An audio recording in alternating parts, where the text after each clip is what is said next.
હવે ડેલી આપણે યોજના કવર કરીએ છીએ મિત્રો। આજે પણ એક સરસ મજાની યોજના તમારી સમક્ષ જે છે લઈને આવ્યો છું, જરા નજર કરજો।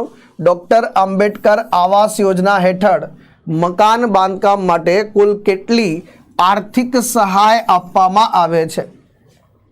તો ડૉક્ટર આંબેડકર આવાસ યોજના હેઠળ મકાન બાંધકામ માટે કુલ કેટલી આર્થિક સહાય જે છે પ્રદાન કરવામાં આવે છે? તો આમાં રકમમાં વધારો કરવામાં આવ્યો છે, 50,000નો વધારો કરવામાં આવ્યો છે મિત્રો। તો ભાઈ 1,20,000, 1,50,000, 1,70,000, 2 લાખ કેટલું જવાબ આવશે આમાં?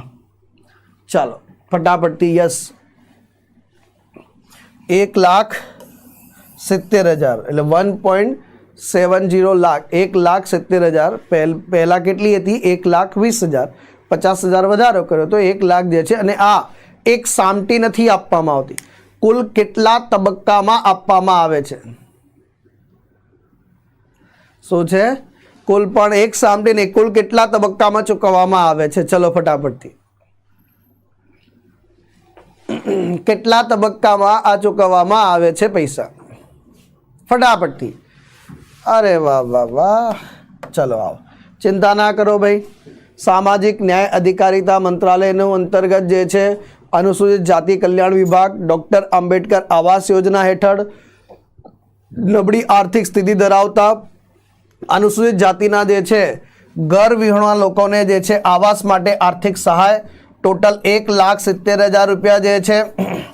तो याद राखी लेजो 2025-26 ना जे बजेटमां जे छे, कया वर्षना बजेटमां? वर्ष 2025-26 ना बजेटमां जे छे आ आवास योजनामां जे छे વધારો કરવામાં આવે છે। 1,20,000 હતો એને વધારીને જે છે 1,70,000 કરવામાં આવે છે। ત્યાર પછી એની જે છે સાહેબ આવક મર્યાદા જે છે કેટલી નક્કી કરવામાં આવી છે? 6 લાખ રૂપિયા। અને અનુસૂચિત જાતિ પૈકી અતિ પછાત જાતિના લોકો માટે આવક મર્યાદા જે છે વગર લાભ આપવામાં આવે છે। ટોટલ પહેલો હપ્તો, બીજો હપ્તો, ત્રીજો હપ્તો ને ચોથો હપ્તો, એટલે ટોટલ જે છે 4 હપ્તામાં જે છે રકમ ચૂકવવામાં આવે છે। કેટલા?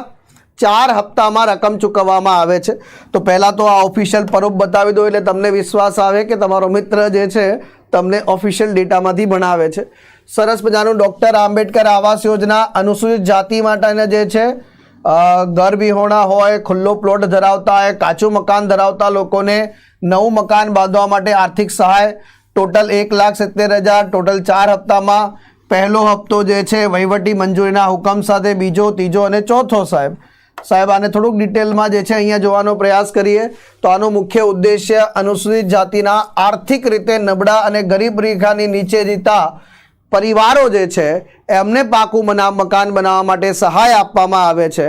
આવક મર્યાદા ગ્રામ્ય અને શહેરી બંને વિસ્તારો માટે 6 લાખથી વધુ હોવી જોઈએ નહીં, પરંતુ અતિ પછાત હોય કેટેગરીમાં તો એમના માટે આવક મર્યાદાને ધ્યાનમાં લેવામાં આવતું નથી।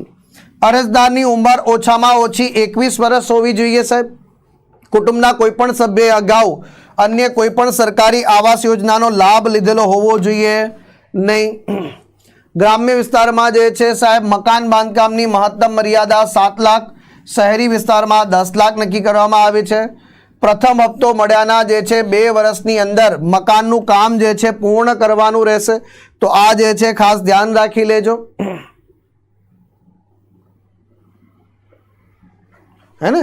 तो आ जे छे 2 વર્ષની અંદર કાર્ય પૂરું કરવાનું રહેશે સાહેબ। તૈયાર થયેલા મકાન પર રાજ્ય સરકારની આંબેડકર આવાસ યોજનાની લખેલી તકતી લગાવી ફરજિયાત છે પાછી સાહેબ। તો આ બધી બાબતો ખાસ ધ્યાન રાખી લેજો, નાની નાની બાબતો છે પણ પરીક્ષામાં MCQ બનશે ત્યારે હેરાન કરશે। જો લાભાર્થીને શૌચાલય સહાય યોજનાનો લાભ મળવા પાત્ર ન હોય તો 1,70,000 માંથી જ ફરજિયાત શૌચાલય બનાવવાનું રહેશે સાહેબ। આ યોજનામાં માલિકની સંમતિથી પ્રથમ માળ ઉપર મકાન બાંધવા માટે પણ સહાય મળે છે।